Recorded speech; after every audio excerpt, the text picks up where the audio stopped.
Bueno, paz y gracia a todos, amados hermanos. Remitámonos nuevamente a la primera carta del apóstol Pablo a los tesalonicenses, capítulo 5, versículo 23, y voy a leer en el nombre del Padre, del Hijo y con la dirección del Espíritu Santo de Dios. Dice así la Escritura. Y el mismo Dios de paz, le dice el apóstol Pablo a la iglesia en Tesalónica, y el mismo Dios de paz os santifique por completo, y todo vuestro ser, espíritu, alma y cuerpo, dice el texto, sea guardado irreprensible para la venida de nuestro Señor Jesucristo. Quiero que, amados hermanos, presten mucha atención a lo que hoy la palabra de Dios nos va a enseñar, porque si usted comprende lo que hoy vamos a compartir, amado hermano, usted hoy va a poder terminar esta reunión siendo un poco más edificado de lo que usted entró aquí. Bien, me explico. Hay algo que cada uno de nosotros, como hombres y mujeres de Dios, necesitamos comprender, ¿sí? Estas palabras del apóstol Pablo a la iglesia en Tesalónica son palabras, amados hermanos, es un texto que quizás todos lo hemos leído. Yo lo leí por muchísimos años, pero nunca lograba hallar la profundidad, la importancia, la relevancia que tenía lo que el apóstol Pablo le estaba intentando decir aquí a la iglesia. Cuando digo intentando, hago referencia al propósito por el cual el apóstol Pablo, bajo la iluminación, bajo la inspiración del Espíritu Santo, le escribe esto a la iglesia en Tesalónica. Claramente había un deseo, primeramente en el corazón de Dios, que es inspirado, fue puesto en el corazón de Pablo por inspiración del Espíritu Santo, para que el apóstol Pablo le pudiera transmitir a la iglesia, a cada uno de nosotros, una verdad que necesitamos comprender, amados hermanos, porque la comprensión de esta verdad nos va a llevar a nosotros a vivir un cristianismo o a vivir realmente como discípulos de Cristo conforme a la escritura y no conforme al cristianismo contemporáneo. Me explico. El apóstol Pablo está hablando de la situación que tiene que ver con el ser del hombre, ¿sí? Dice Pablo que el ser del hombre, el ser nuestro como iglesia de Cristo, es un ser que está conformado por espíritu, por alma y por cuerpo, ¿sí? Ahora bien, Pablo dice que es necesario que Dios nos santifique, que Dios logre santificar nuestro ser de manera completa y el mismo Dios de paz os santifique por completo. Yo les he venido hablando en muchas ocasiones que el concepto santidad dentro del cristianismo contemporáneo es un concepto errado, es un concepto que muchos cristianos mal comprenden en el sentido que se asume o muchos cristianos ven la santidad como si la santidad bíblica hablara de una regularidad en cuanto a lo moral o que la santidad hace referencia a la moral humana. ¿Sí? Me explico. Cuando nosotros miramos el Antiguo Testamento al momento de establecerse el tabernáculo, al momento de establecerse el templo mismo, amados hermanos, habían unos utensilios que tenían que ser santificados, ¿sí? Habían una serie de utensilios que tenían que ser santificados. Esos utensilios claramente eran cosas que no tenían nada que ver con personas, o sea, eran unos utensilios y en esos utensilios no se podía entender, no se podía de ninguna manera interpretar, siquiera pensar, sería bastante absurdo hacerlo. Pensar que un utensilio tiene moral, pero con todo y eso, la palabra enseña que esos utensilios debían de ser santificados. Entonces, la palabra santificar, ¿sí? La etimología bíblica real de la palabra santificar es poner aparte algo. Ojo aquí, es poner aparte algo, apartar algo con un propósito específico. Yo les he hablado de eso. Eso es santificar, o de eso habla el concepto santificar bíblico. ¿Sí? Bien. Entonces Pablo dice aquí, y el mismo Dios de paz os santifique por completo. ¿Qué es lo que Pablo está diciendo aquí? Que nuestro ser tiene que ser santificado en el sentido de que tiene que ser ordenado. Póngame cuidado esto que les voy a explicar aquí. Santificar, amados hermanos, de alguna manera es ordenar. Cuando yo santifico algo, estoy diciendo, esto que yo estoy tomando, lo voy a apartar para este propósito específico. Eso literalmente es santificar. Tomar a alguien en el contexto nuestro o tomar algo y ponerlo aparte para que eso que yo estoy tomando y que lo estoy poniendo aparte sirva para algo específico. Eso es santificar algo. Entonces, cuando yo santifico algo en ese sentido, lo que yo estoy es dándole un orden a ese algo. Entonces, eso es lo que Pablo está enseñando aquí. Nuestro ser, espíritu, alma y cuerpo tiene que ser puesto en orden. Eso es lo que Pablo está enseñando en este texto a la iglesia en Tesalónica, o sea, a cada uno de nosotros. ¿Sí? Entonces Pablo dice que todo nuestro ser tiene que ser santificado, puesto en orden, ¿sí? Debe de ser apartado con un propósito específico. ¿Qué es lo que tiene que ser santificado de nuestro ser? No solamente nuestro espíritu. No, no, no. Tenemos que ser santificados de manera completa. Nuestro espíritu, nuestra alma y nuestro cuerpo. Tiene que ser guardado irreprensible, ojo, irreprensible para la venida de nuestro Señor Jesucristo.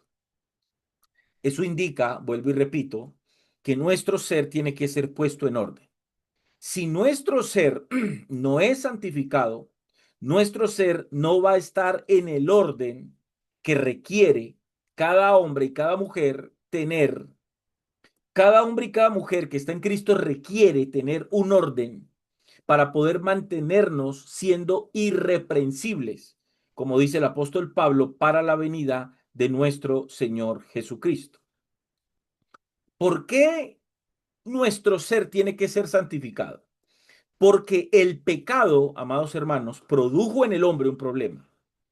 El pecado, de alguna manera que la escritura no enseña claramente, específicamente, pero el pecado produjo una mezcla de alguna manera entre nuestro espíritu, el soplo de vida que Dios nos dio, y nuestra alma, ¿sí? Esas dos, esos dos aspectos de nuestro ser de alguna manera se mezclaron, se unieron, se fundieron, si lo quieren ver. Eso fue a causa del pecado. O sea, el alma absorbió el espíritu y el espíritu murió, o alguien lo puede entender como que el espíritu se quedó dormido, que es lo que en la teología se conoce como la obra del Espíritu Santo al momento de darle otra vez vida a nuestro espíritu, que es lo que se conoce como la regeneración del hombre, que es la obra del Espíritu Santo de darle vida a nuestro espíritu que durmió o que murió a causa del pecado. Entonces, eso es lo que implica que el hombre, por causa del pecado, haya perdido la comunicación con Dios, haya perdido la comunión con Dios.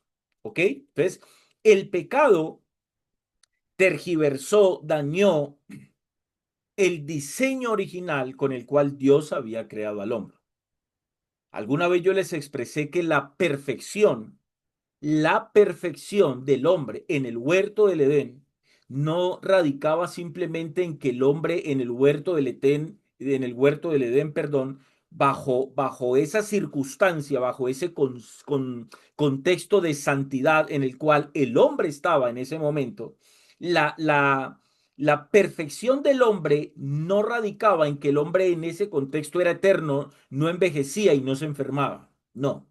La perfección con el hombre, en relación con el hombre en el huerto del Edén antes del pecado, radicaba que el ser del hombre estaba plenamente en un estado de perfección, y eso indica que el espíritu del hombre estaba en su lugar, el alma en su lugar y el cuerpo en su lugar. ¿Y quién ejercía qué aspecto en el ser humano, en el hombre, ejercía el dominio sobre su ser? El espíritu. Y esto es muy importante. Por eso les he enseñado que Dios se relaciona con nosotros es a través del espíritu. Bien, ¿qué es lo que el pecado dañó? ¿Qué es lo que el pecado desorganizó? Nuestro ser. Por eso es que el ser del hombre, según el apóstol Pablo, tiene que ser santificado, tiene que ser apartado. Bien, cuando nosotros hablamos del espíritu del hombre, debemos de entender que en nuestro espíritu radica la conciencia que Dios le dio a todo hombre para que todo hombre pudiera conocer, tener diferencia entre lo bueno y lo malo. Entonces, cuando hablamos de la conciencia en el hombre, estamos hablando de que la conciencia hace parte de nuestro espíritu. Pastor, ¿por qué la conciencia hace parte de nuestro espíritu? Porque Dios se relaciona con el hombre a través de su espíritu. ¿Sí? Ojo con eso. El hombre, amados hermanos, que no ha sido regenerado, el hombre que no ha logrado nacer de nuevo, el hombre que todavía está bajo la condición del pecado, bajo la esclavitud del pecado, dice el apóstol Pablo, está muerto en sus delitos y en sus pecados. Bajo esa condición, bajo ese contexto, el hombre cuenta, ojo, con una conciencia que fue puesta en su espíritu para que la conciencia le pueda dictar a ese hombre o a esa mujer las cosas buenas y las cosas malas. Porque en ese contexto el hombre sin Dios no tiene el discernimiento. Porque recuerden que el discernimiento es un don del Espíritu Santo y no viene sobre el impío, viene sobre los hijos de Dios en los cuales mora el Espíritu Santo. Entonces, cuando hablamos del espíritu, debemos de pensar que en el espíritu está la conciencia y lo que nosotros llamamos la intuición, ¿sí? Que puede ser algo parecido al discernimiento, pero intuición no es discernimiento, ¿sí? Eso es importante entenderlo. Entonces, la conciencia, amados hermanos, y la intuición humana hacen parte, radican en el espíritu del hombre. Cuando nosotros hablamos del alma del hombre, estamos hablando de la mente del hombre. ¿Qué incluye la mente? ¿De qué hablamos cuando hablamos de la mente del hombre? Estamos hablando de la razón, ¿sí? Estamos hablando del intelecto.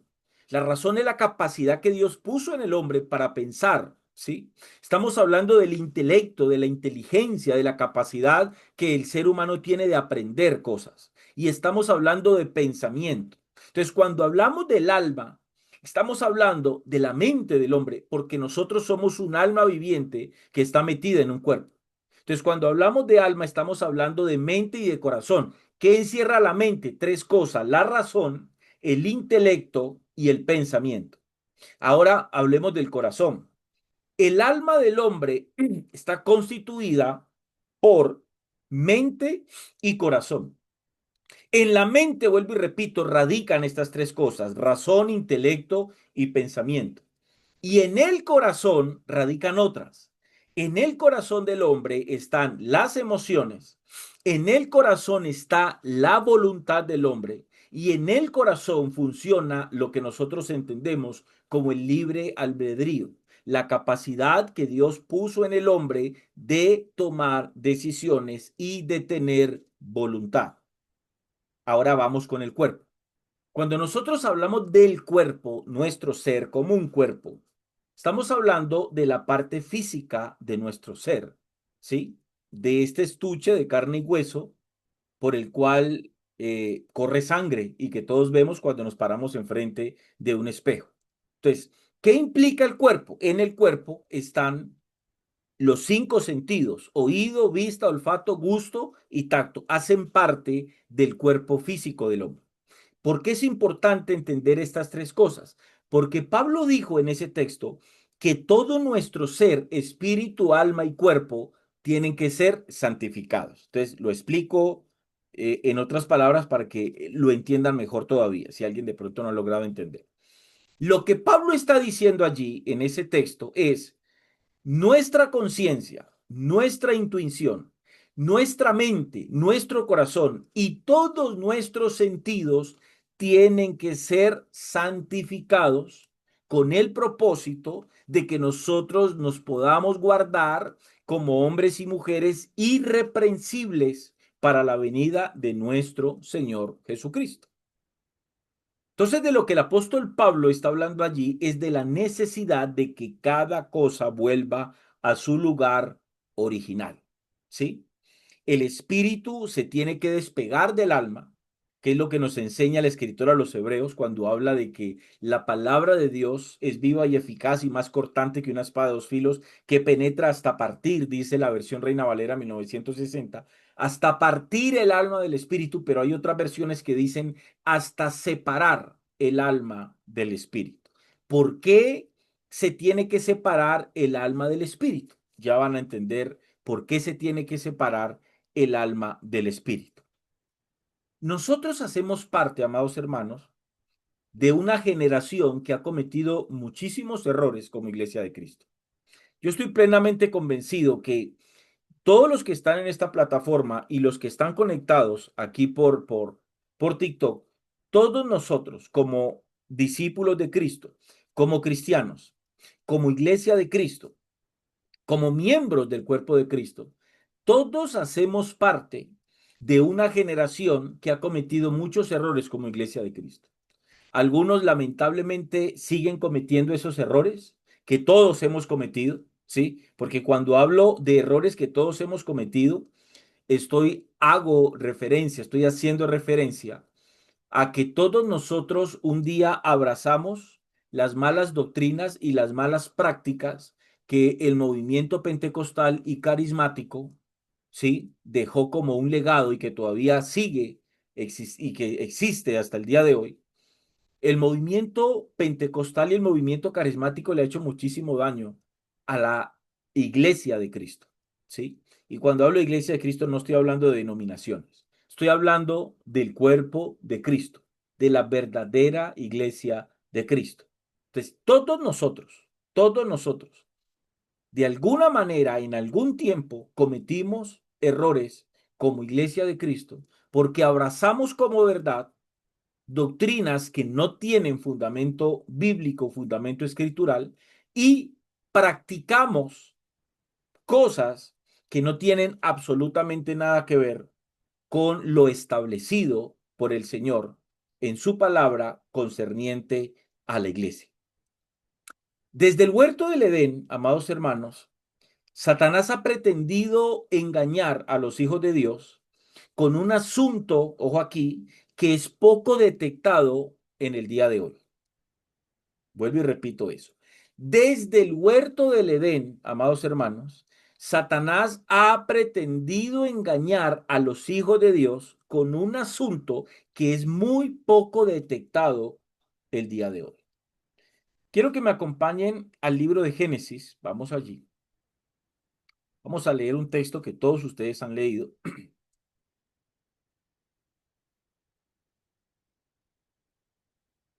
Génesis capítulo 3, vamos a leer del versículo 4 al versículo 5. Dice Génesis capítulo 3 del verso 4 al 5. Entonces la serpiente dijo a la mujer, ojo, todos ustedes han leído este texto, pero vamos a entender algo importante en estos dos versículos. Ojo, entonces la serpiente, que era Satanás, dijo a la mujer, ¿qué fue lo que qué es lo que el texto dice que la serpiente, que era Satanás, le dijo a la mujer? Miren lo que le dijo. Le dijo, no moriréis, Pongan cuidado a esto. Versículo 5.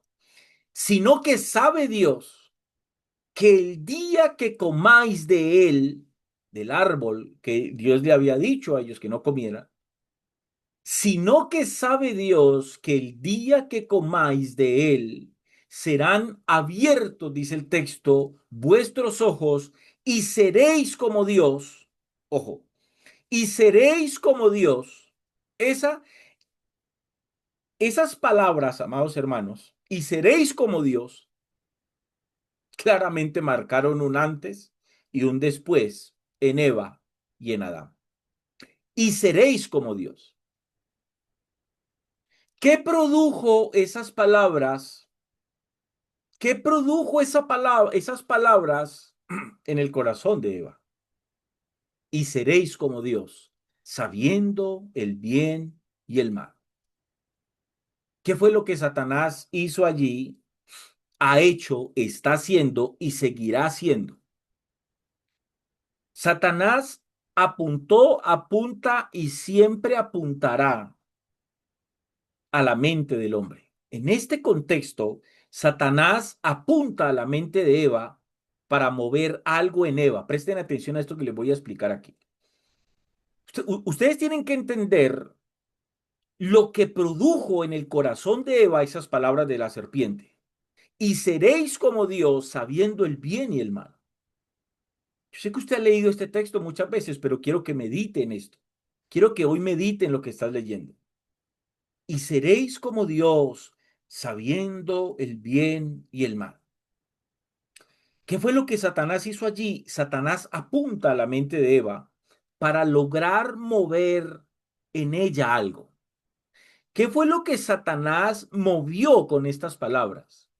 ¿Qué fue lo que Satanás movió en Eva con estas palabras? Y seréis como Dios, sabiendo el bien y el mal. ¿Qué fue lo que movió? Sus emociones. ¿Por qué le digo que Satanás logró mover las emociones en Eva? Porque cuando Satanás le dice a Eva, y seréis como Dios sabiendo el bien y el mal, las emociones de Eva fueron movidas a tal punto que las palabras de la serpiente le hicieron pensar a ella que ella, comiendo de aquel fruto, lograría ser igual a Dios.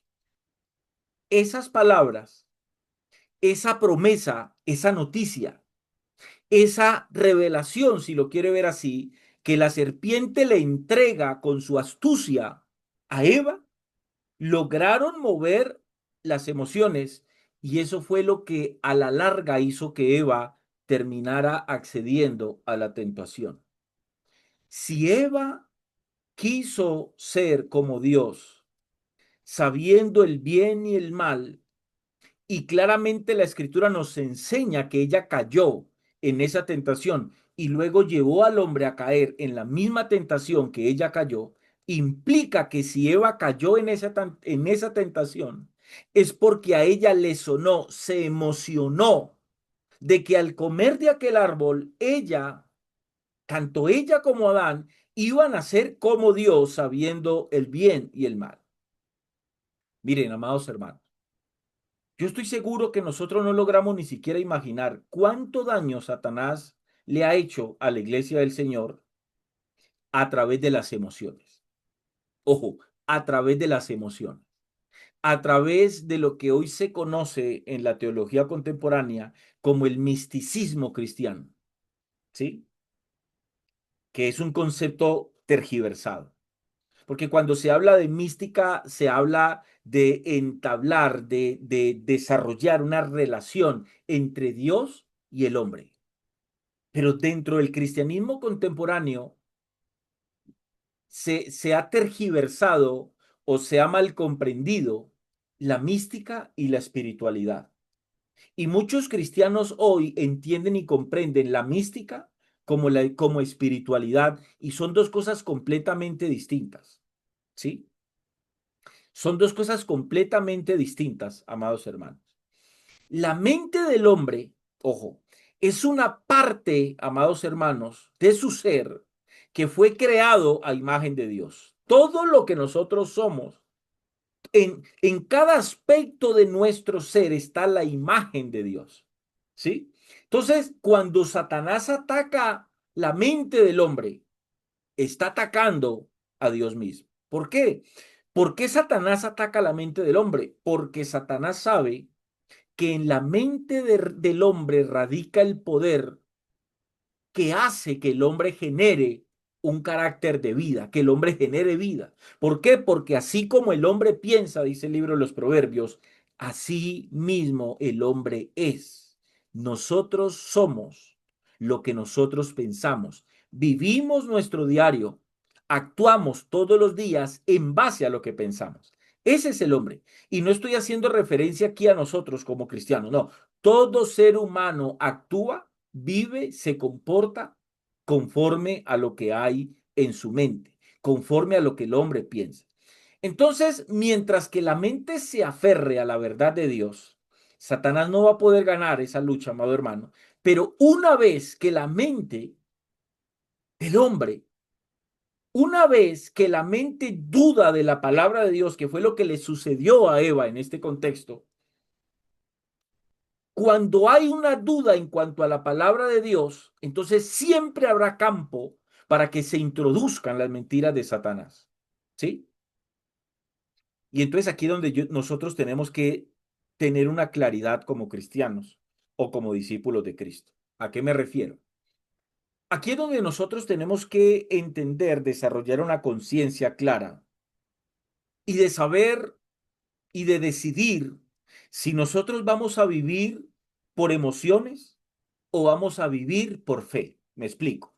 Vivir por emociones y vivir por fe son dos caminos completamente distintos. Y quiero que me presten mucha atención a esto, porque yo no le estoy diciendo, y eso es lo que yo quiero que ustedes comprendan en esta enseñanza, yo no les estoy diciendo que las emociones sean malas. No puedo decir que las emociones sean malas porque somos seres emocionales y quien nos creó como seres emocionales fue Dios, ¿sí? Fue Dios quien puso en nosotros emociones. ¿Qué es lo que tiene que funcionar de manera correcta? El asunto es que mis emociones, tus emociones, amado hermano, no pueden gobernar tu vida. No puedes pretender tener una relación con Dios en base a las emociones porque Dios no se relaciona con el alma del hombre, lo hace con su espíritu. Por eso es que el espíritu tiene que desprenderse del alma a través de la escritura. ¿Sí? Que es el poder que tiene la palabra. Parte hasta, penetra hasta partir el alma del espíritu, hasta separar el alma del espíritu. Eso es lo que tenemos que tener en cuenta de esta cuestión, que la comprensión de esto es bien importante y bien interesante, amados hermanos. Bien, cuando nosotros hablamos de que yo tengo que tomar una decisión, si yo voy a vivir por emociones o si voy a vivir por fe, porque, como les dije hace un momento, son dos caminos completamente distintos, ¿sí? Completamente distintos. Yo, cada uno de ustedes, tenemos que tomar la decisión si vamos a vivir como cristianos o como discípulos de Cristo o como usted se perciba, amado hermano. ¿Vamos a vivir por emociones? ¿Mi espiritualidad va a ser regida por emociones? ¿O mi espiritualidad va a ser regida por el espíritu? Me explico. En la fe, en la fe, mi máxima prioridad es Dios. Cuando yo decido vivir por fe, ¿sí? Cuando yo como hijo de Dios, como cristiano, como discípulo, decido vivir por fe, en mi fe o en la fe, repito, mi máxima prioridad es Dios. Pero cuando yo decido vivir por emociones, en mis emociones, mi máxima prioridad no es Dios. En mis emociones, mi máxima prioridad soy yo mismo. ¿Sí? Ahora, entendamos esto. Cuando hablamos de ese cristianismo emocional, que es un cristianismo que abunda hoy, ¿cierto? En las denominaciones. Por eso es que usted ve que en algún momento algunas denominaciones decidieron poner lucecitas de colores, poner luces tenues, apagar la luz, que haya oscuridad en medio de lo que entendemos que es adoración y alabanza en nuestro culto. Pongamos estas luces, pongamos unas luces tenues, oscuras, que la gente se sienta que hay algo especial. Todo ese tipo de situaciones que hacen parte de lo que en la teología contemporánea se conoce como la iglesia emergente, ¿sí? Que la iglesia emergente o el concepto de iglesia emergente es ese tipo de iglesia que no tiene ningún problema con adoptar formas humanas, formas mundanas, que no tiene ningún problema con adoptar el humanismo y meterlo a la iglesia, ¿sí? Para que a través de las formas humanas, para que a través de la filosofía humana yo pueda atraer más y más y más personas a lo que yo llamo la iglesia de Cristo. ¿Sí? Por eso es que ustedes ven que dentro de este denominaciones que hacen parte de lo que hoy se conoce como iglesia emergente, ¿sí? O iglesia transculturales, que eso tiene una cantidad de significados, pero ya me entendieron a qué estoy haciendo referencia, ¿sí? Entonces, por eso es que usted ve ese tipo de cosas, ¿no? Hagamos este evento y cuando el pastor esté predicando, que atrás esté sonando un piano, toquen en el piano. Ve, ¿y por qué el piano? Pablo predicaba y nunca hubo un piano detrás sonando. No, porque es que mientras el pastor predica y atrás escucha un fondo de piano y si hay un saxo pasito, uy, eso suena bonito y eso toca el corazón de la gente. Ok, eso es emocionalismo. ¿Me están entendiendo? Ahí tienen un ejemplo de lo que es el emocionalismo.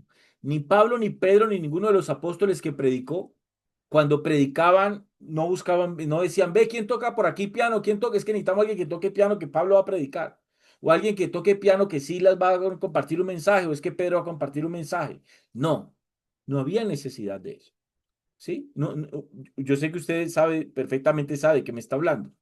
Entonces, cuando yo no entiendo esta situación, el tipo de cristianos que creen que van a establecer una relación con Dios más de frente, ¿cierto? Más amena, más cercana, a través del emocionalismo, están completamente errados, equivocados y apartados de la verdad bíblica.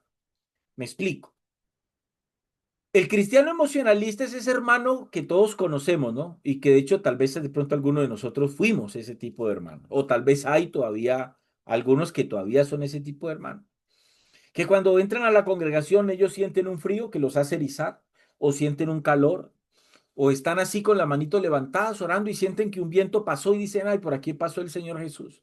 Ese era el Señor Jesús que pasó por aquí. Mira que trató como de tocarme la cara y yo sí sentí una mano, lo más de tersa esa tuvo que ser la mano del Señor. Qué cosa más hermosa, más preciosa. Y salen de su culto maravillados porque sus partes sensoriales se activaron de alguna u otra manera. Y eso los hace a ellos creer que eso es lo que ellos necesitan para seguir desarrollando fe cada día más. ¿Sí? Ahora bien, eso es lo que ellos creen. Y vuelvo y repito, amados hermanos, de esta condición está llena el cristianismo contemporáneo. Pero vamos a la Biblia. Cuando vamos a la escritura y vamos a unas palabras que cita el apóstol Pablo a la iglesia en Roma, Romanos capítulo 10 del versículo 17, acompáñenme allí. Romanos capítulo 10, versículo 17. Ahí Pablo dice algo muy claro. ¿Qué es lo que Pablo está diciendo allí? Pablo dice allí, así que la fe, ojo, así que la fe es por el oír, ¿cierto?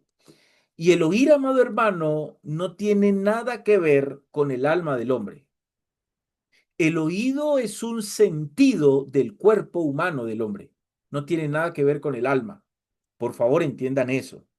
Que no es tan simple como leerlo simplemente, no, hermano. Hay que entender lo que el apóstol Pablo está diciendo aquí.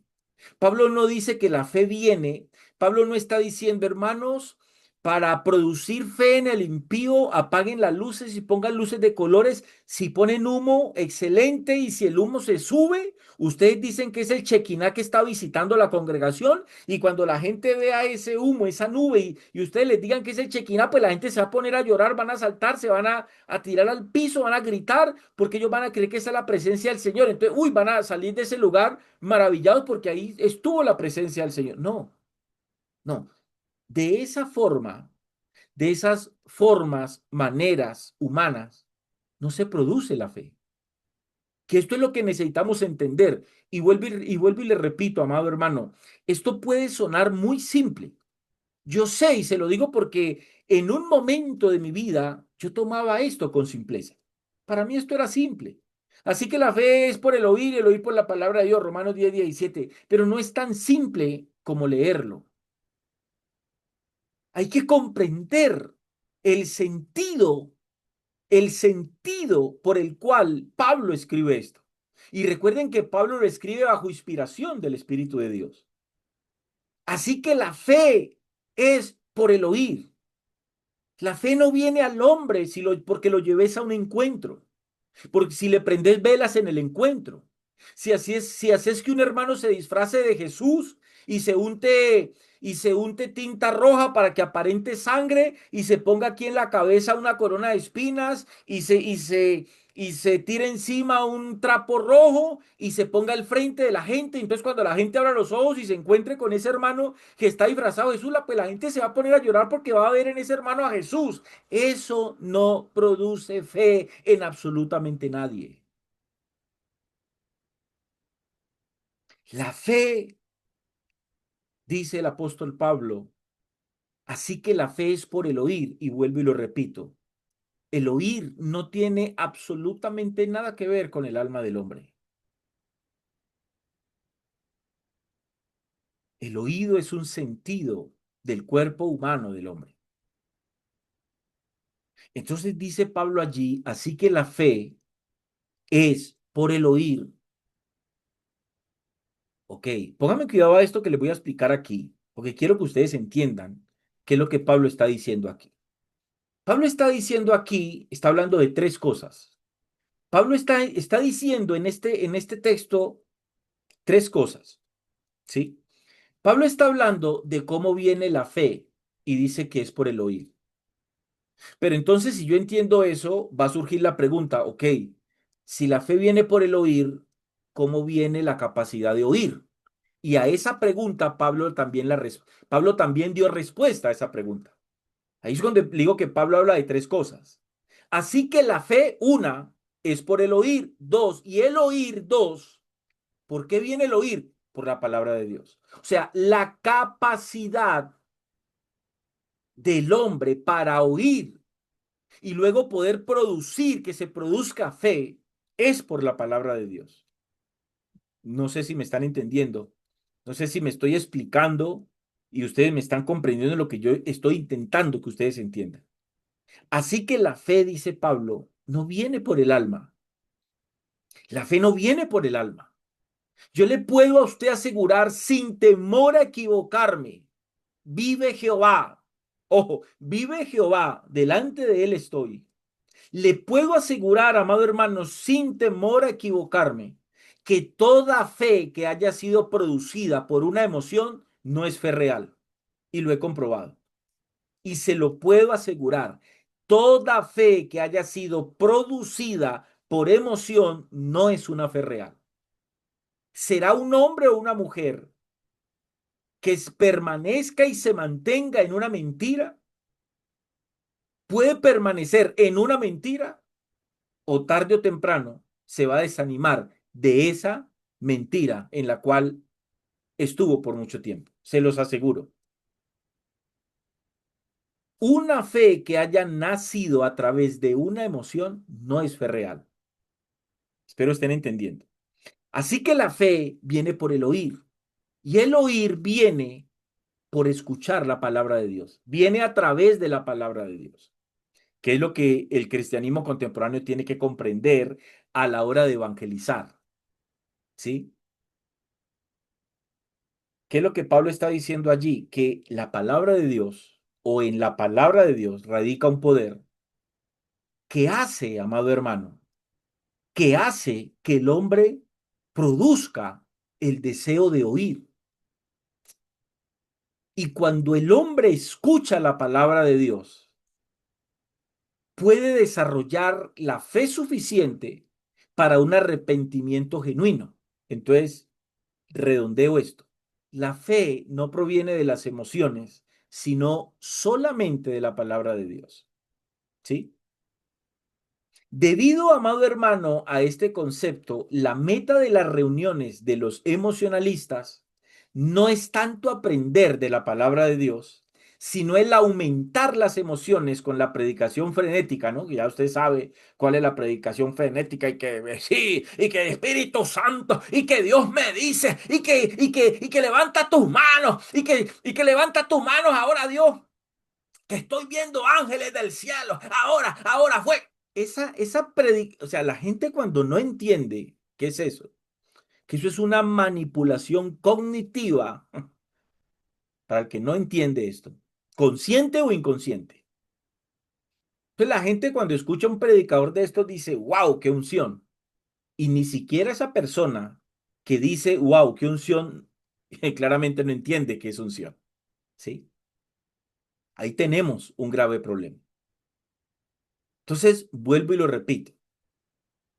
Debido a este concepto mal comprendido, la meta de las reuniones de los emocionalistas no es tanto aprender la palabra de Dios, sino el aumentar las emociones, repito, con esa predicación frenética, los testimonios emotivos, que venga, que pase aquí adelante, que usted qué tenía, que venga, qué enfermedad tenía usted.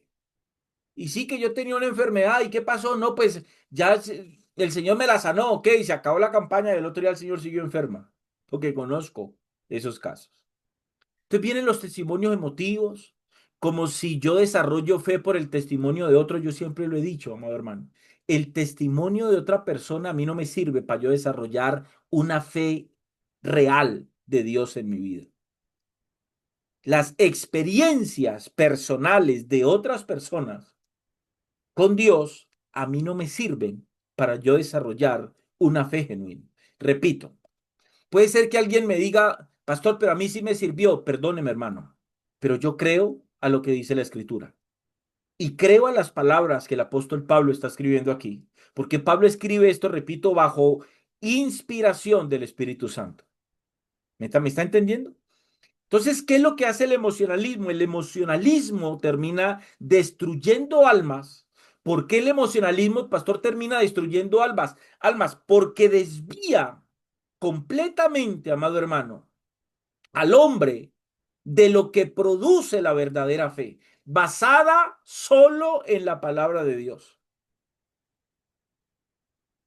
basada única y exclusivamente en la palabra de Dios. Amados, la obra del Espíritu Santo no produce meros cambios temporales en la vida de nadie. Ojo, nadie puede decir es que Dios me tocó. Listo, ¿por qué te tocó? Porque yo sentí un frío, listo. ¿Qué produjo ese frío en tu vida? No, pues yo salí ese día de la congregación de la campaña, salí lo más de contento, pero mira que preciso a la semana otra vez volví el desánimo, yo ya no volví por allá. Y volví 3 años después cuando me invitaron a otra campaña de esas. Y otra vez fui, yo me emocioné y como que cogí fuerzas y yo dije, ay Dios mío, ahora sí me levanto. No, aquí fue, de aquí para allá no me coge nadie. Mentira, se terminó el evento y a la mitad de la semana otra vez al piso, espiritualmente hablando. ¿Sí? Entonces, la obra del Espíritu Santo en el hombre, repito, no produce cambios temporales en la vida del hombre o de la mujer que llega a Cristo. Lo que hace el Espíritu Santo en la vida del hombre y de la mujer que realmente logra desarrollar una fe genuina es producir transformaciones permanentes. Es una nueva vida, es un nuevo nacimiento el que produce el Espíritu Santo en la vida de cada uno de nosotros. No son cambios temporales, amado hermano.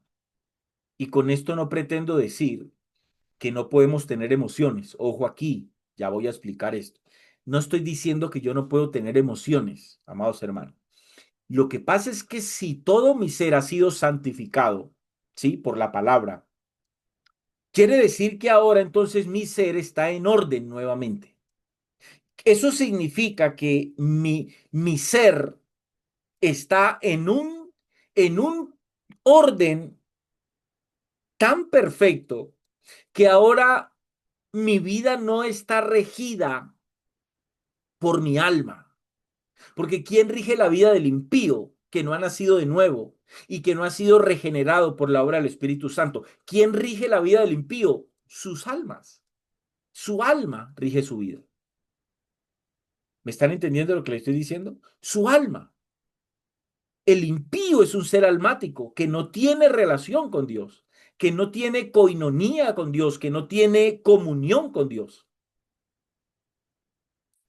Entonces, no estoy diciendo que no puedo tener emociones, porque las emociones hacen parte de mi alma, hacen parte de mi ser. ¿Y quién las puso? Dios las puso allí, pero no las puso para que yo fuera gobernado por ellas.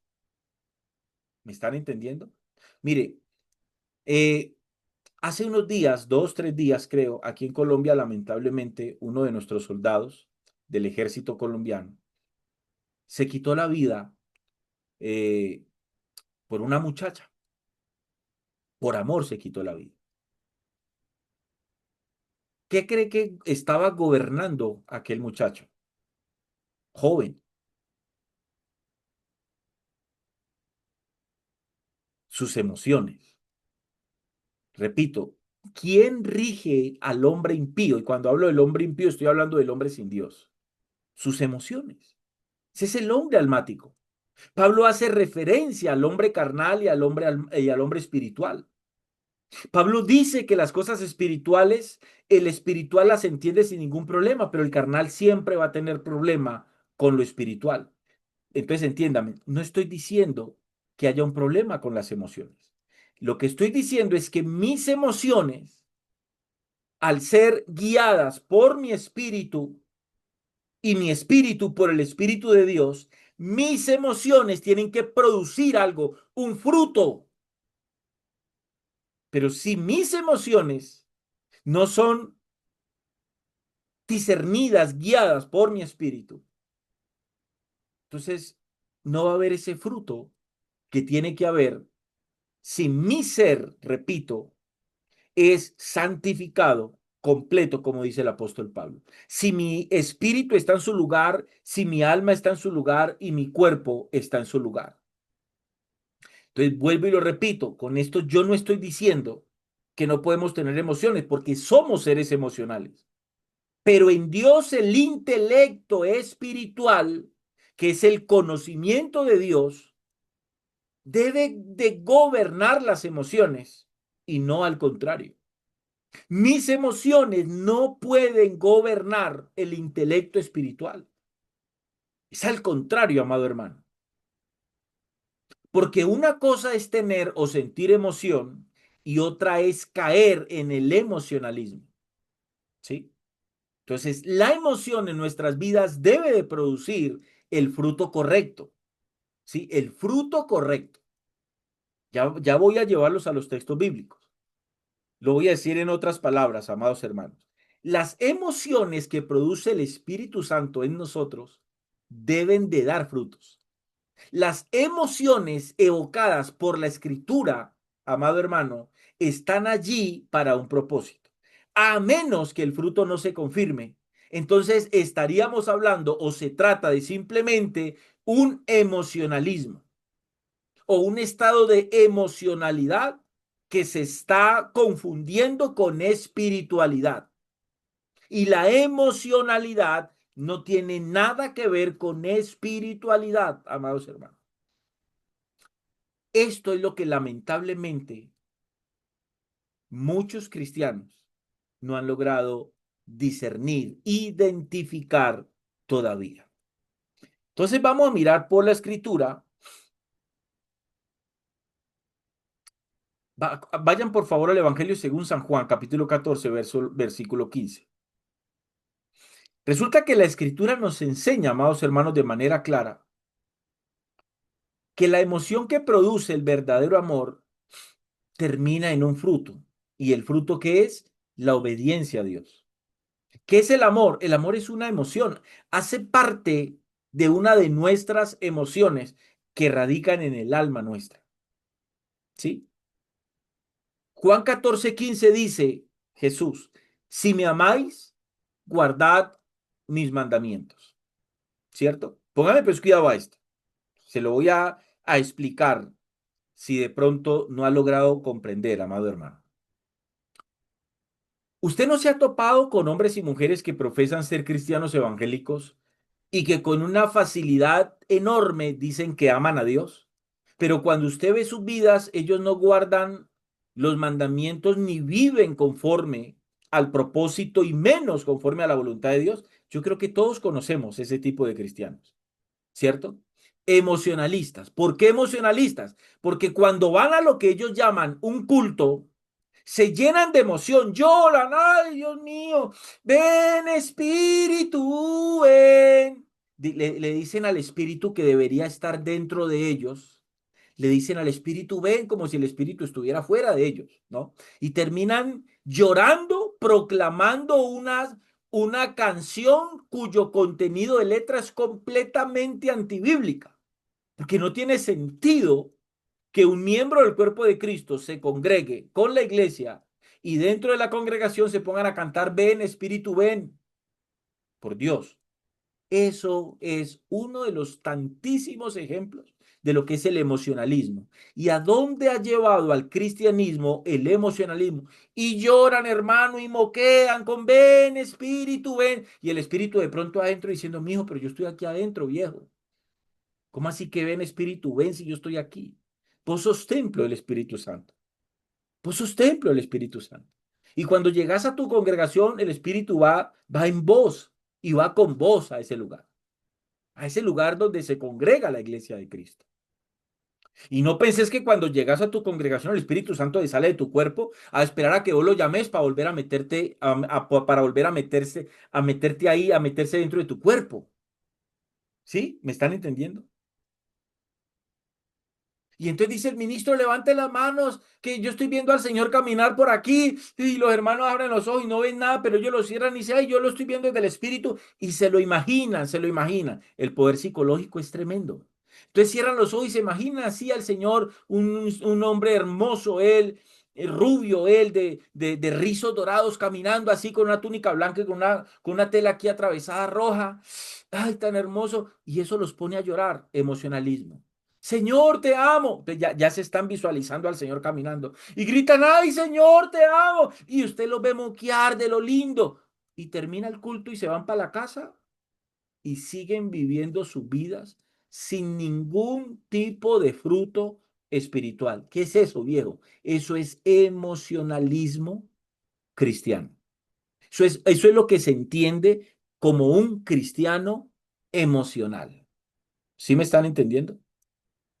Entonces, ellos dicen que aman a Dios, pero realmente no están cumpliendo con los mandatos, no están cumpliendo con el estándar de vida que los hijos de Dios tienen que tener, porque Jesús lo dijo claro, si me amáis, guardad mis mandamientos. Entonces, eso implica que el amor como una emoción dirigida por el Espíritu tiene que dar frutos. ¿Ven?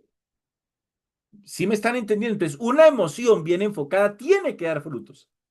Y luego el mismo Juan en la primera carta, capítulo 5 versículo 3, primera carta de Juan, capítulo 5 versículo 3 dice Juan allí, pues este es el amor a Dios, dice Juan. Pues este es el amor a Dios, no que saltemos en las congregaciones, no que grites en la congregación, no que te pongas a moquear en la congregación, no es que te pongas a llorar en la congregación, no, no, no. Pues este es el amor a Dios, que guardemos sus mandamientos y sus mandamientos no son gravosos. Entonces, la emoción produce, amado hermano, ese amor que es real. Y el amor tiene que desencadenar un fruto o tiene que producir un fruto. Y ese fruto es obediencia a Dios. Por eso es que difícilmente usted va a encontrar a un hombre o una mujer que diga que realmente ama a Dios si no está viviendo conforme al propósito y conforme a la voluntad de Dios. El apóstol Pablo en la carta a los Romanos, capítulo 8, versículo 24 y 25, dice así: porque en esperanza fuimos salvos, pero la esperanza que se ve no es esperanza, dice Pablo. Pongan cuidado a esto. Pero la esperanza que se ve, dice Pablo allí, no es esperanza. Porque lo que alguno ve, ¿a qué esperarlo? Claro, cuando yo estoy viendo algo, pues ya no tengo que esperarlo porque ya lo estoy viendo, ya está allí. Por eso dice Pablo, pero la esperanza que se ve no es esperanza. Porque lo que alguno ve, dice Pablo, ¿a qué esperarlo? Pero si esperamos lo que no vemos, con paciencia lo aguardamos. Pónganle cuidado a estas palabras de Pablo aquí. Pero si esperamos lo que no vemos, con paciencia lo aguardamos. Entonces noten que Pablo habla de una emoción, de la emoción que produce la esperanza y da el fruto de la paciencia. La esperanza es una emoción. Tener esperanza en algo es una emoción que termina dando un fruto y el fruto es la paciencia. ¿Sí? Ahora miremos otro ejemplo. Segunda carta de Pablo a los Corintios, capítulo 8, versículo 1 al 5. Allí Pablo va a hablar de otra emoción. Mire de lo que Pablo habla allí. Asimismo, hermanos, os hacemos saber la gracia de Dios que se ha dado a las iglesias de Macedonia, que en grande prueba de tribulación, la abundancia de su gozo, pongan cuidado aquí, la abundancia de su gozo, de su alegría y su profunda pobreza abundaron en riquezas de su generosidad. Pues doy testimonio de que con agrado han dado conforme a sus fuerzas y aún más allá de sus fuerzas, dice Pablo, pidiéndonos con muchos ruegos que les concediésemos el privilegio de participar en este servicio para los santos.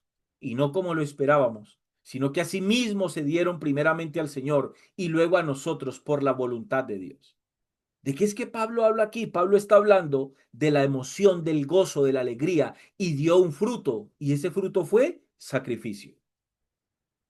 Cada emoción en el corazón de un hombre que ha sido santificado por completo, su espíritu, su alma y su cuerpo, ese no es un hombre, una mujer simplemente emocional sin fruto.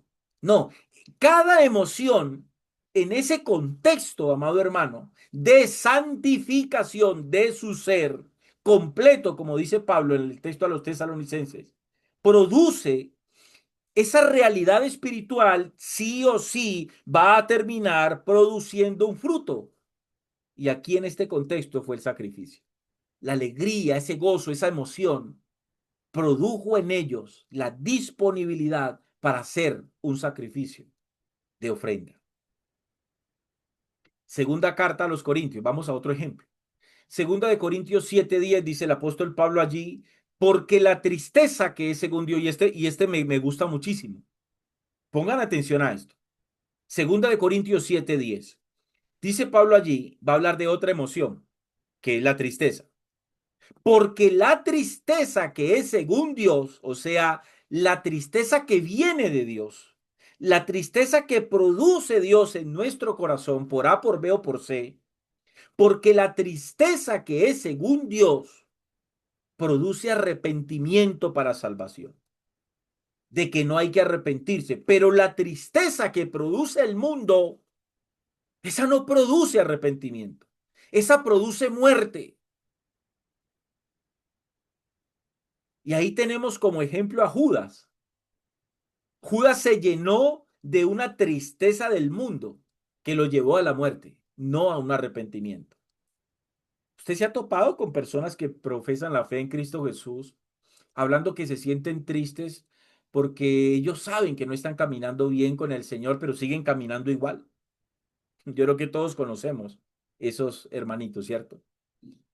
Mantienen tristes todo, pastores, que yo ya llevo 35 años diciéndole al Señor que sí, que este año sí, que este año sí. Yo veo que llega diciembre, yo digo, señores, déjame ya disfrutar diciembre, Señor, que ya llegó diciembre. Vení, yo me comprometo ya a partir de enero. Pastor, pero en enero me comprometo y resulta que nada, ese año lo vivo igual. Y me doy cuenta que llega otra vez diciembre. Entonces, cuando llega diciembre, digo, no, pero ¿para qué me voy a convertir ahorita en diciembre? Más bien me gozo diciembre y ya, Señor, dame otra oportunidad, Señor. En enero nos vemos. Contá conmigo a partir de enero. Y siguen así. ¿Cuántos años llevas así, hermano? Pastor, llevo 35 años en esa condición. Wow, wow. Pastor, y me da una tristeza. Porque yo soy consciente, pastor, esa actitud mía, eso me entristece. Eso me entristece. Yo sé que todos conocemos eso, hermanito. Esa tristeza no es según Dios. Porque Pablo dice que la tristeza que viene según Dios, esa produce un arrepentimiento para salvación, un arrepentimiento para que mi comportamiento sea distinto. Pero esa tristeza que viene de esa parte emocional caída, de esa tristeza que produce el mundo, de esa tristeza humana, esa tristeza lo único que produce es muerte. Eso no produce arrepentimiento. Entonces, ahí Pablo habla de la tristeza del mundo, de un emocionalismo mundano carnal que no tiene nada que ver con una emoción guiada por el Espíritu. Produce muerte. ¿Por qué? Porque ese no tiene ningún fruto. Ahora miremos otro ejemplo de otra emoción. Vaya al Salmo capítulo 119, ya voy terminando. Salmos capítulo 119 y vamos a leer el versículo 127 y 128. Pongan cuidado a esto. Salmo 119, versículos 127 y 128 dice así. El salmista escribe y dice, por eso he amado tus mandamientos, más que el oro y más que oro muy puro.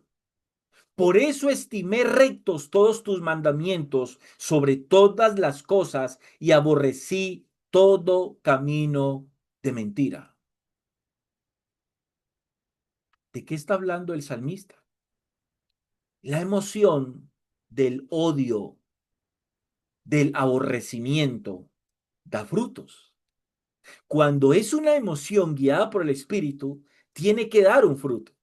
¿Y cuál es ese fruto? Rechazar el error, rechazar la mentira, rechazar la falsa enseñanza, rechazar la falsa teología. Por eso he amado tus mandamientos, más que el oro y más que oro puro. Por eso estimé rectos todos tus mandamientos y sobre todas las cosas, y aborrecí todo camino de mentira.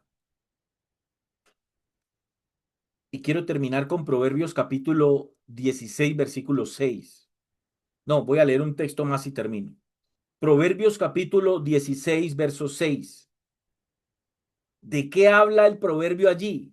Va a hablar de la emoción del temor, porque el temor es una emoción. La emoción del temor da frutos para apartarme del mal. ¿Sí? Recuerden que el principio de la sabiduría es el temor a Jehová. ¿Cómo un hombre comienza a vivir de manera sabia su vida teniendo temor de Dios? Proverbios 16:6 dice, con misericordia y verdad se corrige el pecado, y con el temor de Jehová los hombres se apartan del mal.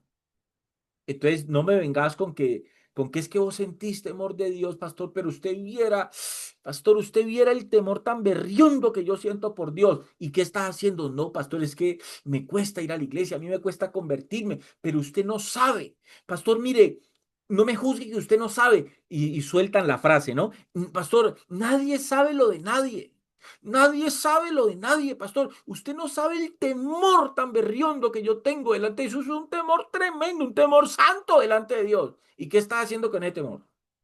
¿Te está apartando del mal? No, pastor, no puedo, pero mire que entre menos me aparto del mal, yo soy consciente de eso y más siento temor de Dios.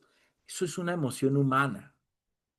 Eso no es una emoción guiada por el Espíritu. Con misericordia y verdad se corrige el pecado.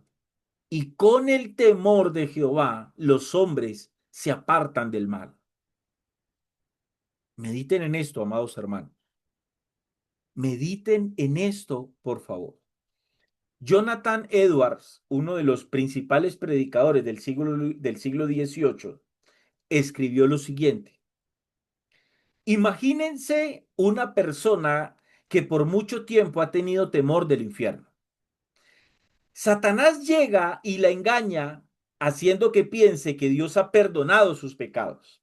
Supongamos que Satanás la engaña a través de una visión de un hombre con una preciosa cara sonriente y brazos abiertos. El pecador cree que esta es una visión de Cristo.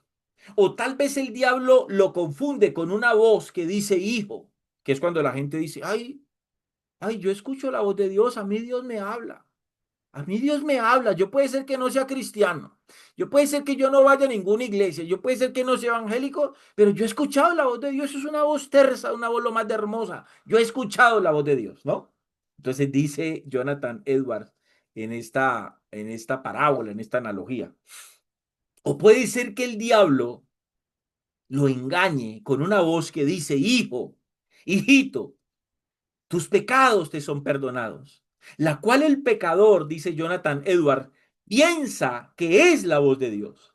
Así empieza a creer que es salvo.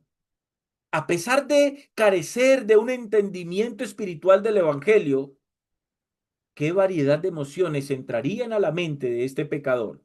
Estaría lleno de amor para su Salvador imaginario, quien él piensa le ha salvado del infierno. Se sentiría lleno de gratitud por esta salvación imaginaria.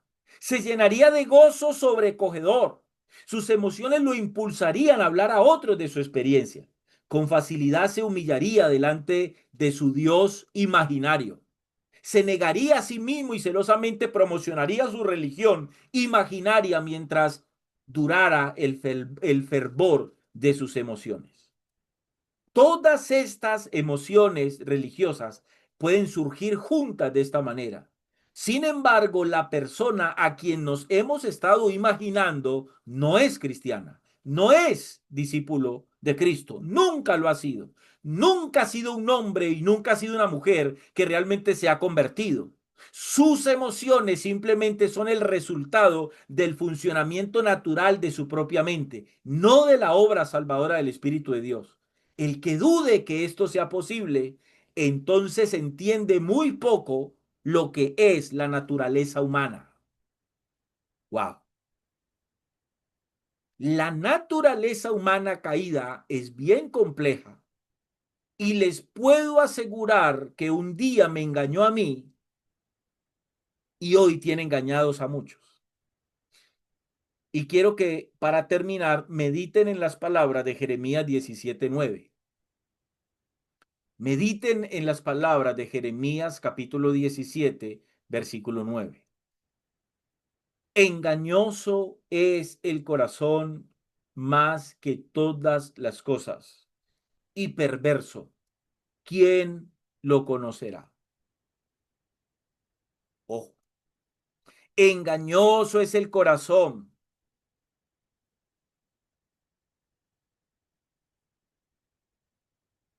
¿Qué es lo que es engañoso en el ser del hombre?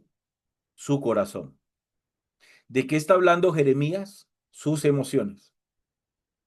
Tengan cuidado, que Jeremías está diciendo, cuando habla que engañoso es el corazón, está hablando de emociones, está hablando de voluntad y está hablando del libre albedrío. Esas tres cosas hacen parte del corazón del hombre. Y Jeremías, de manera clara, dice, engañoso es el corazón más que todas las cosas y es perverso. ¿Y en qué radica la perversidad de este corazón humano? ¿En qué radica la perversidad del emocionalismo humano? Que te pueden hacer creer, que te puede hacer creer algo que no es.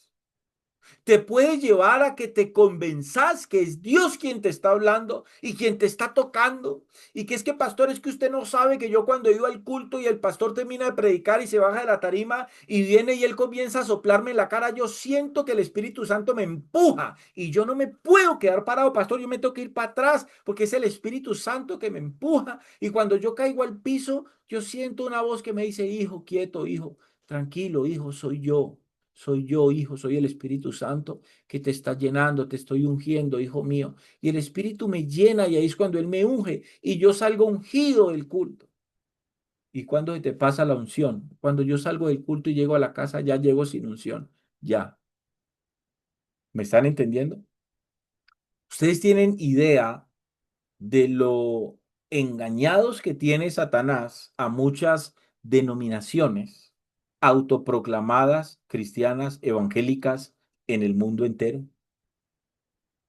que la gente las ve como tremendas iglesias, entre comillas, de Dios, por lo que se ve allí, porque allí la gente salta, porque allí la gente grita, porque allí la gente se estremece, porque allí la gente echa espuma, porque allí la gente da vueltas en el piso, porque allí la gente habla en lenguas, porque allí la gente llora muchísimo, allá todo el mundo llora. De hecho, cuando entran hay un hermanito allí llamado un anciano, un diácono, que está ahí con una bolsa de servilleta y la gente va entrando y le va pasando servilletas porque ya el diácono sabe que en cualquier momento del culto ya está todo preparado para poner a llorar a todo mundo. La pregunta es, ¿vos salís de ahí llorando y al otro día realmente vos experimentás ser una nueva persona en Cristo? ¿Estás experimentando realmente el nuevo nacimiento? ¿O simplemente fuiste a un lugar donde te gusta ir porque en ese lugar te emocionás por A, por B o por C? Mediten en esto, mediten en esto. Vamos a orar. Señor, gracias te damos en esta hora. Gracias por tu palabra. Gracias por lo que hoy pones en nuestro corazón. Gracias por el propósito y por la oportunidad que nos diste de estar aquí. Permite que este mensaje pueda llegar a otras vidas. Permite que este mensaje y esta enseñanza pueda llegar a otros que tal vez la necesiten para comprender muchas cosas, porque es posible que se hayan hecho, Señor, preguntas y que no han llegado respuestas a esas preguntas. Que tu palabra pueda fluir conforme sea tu voluntad, conforme sea tu propósito y conforme sea la necesidad de cada uno de nosotros. En el nombre de Jesús. Amén, amén y amén.